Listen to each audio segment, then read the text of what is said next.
बृहस्पतिवार को भारतीय गणतांत्रिक युवा federation Falakata 3 number local committee के अगुवाई में एक स्वेच्छा रक्तदान शिविर का आयोजन साथ ही चित्रकला प्रतियोगिता का आयोजन भी किया गया था।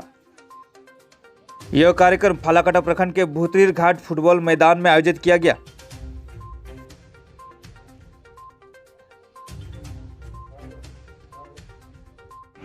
আমাদের মন্ত্রী প্রাক্তন মন্ত্রী আমাদের কমরেড মাননীয় যোগেশ চন্দ্র বর্মন স্বর্গীয় যোগেশ চন্দ্র বর্মনের আজকে প্রয়াণ দিবস।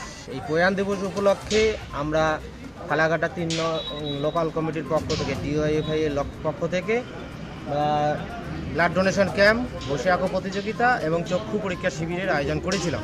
চক্ষু পরীক্ষা শিবিরের করোনা বিধির জন্য আমরা পারমিশন পাইনি।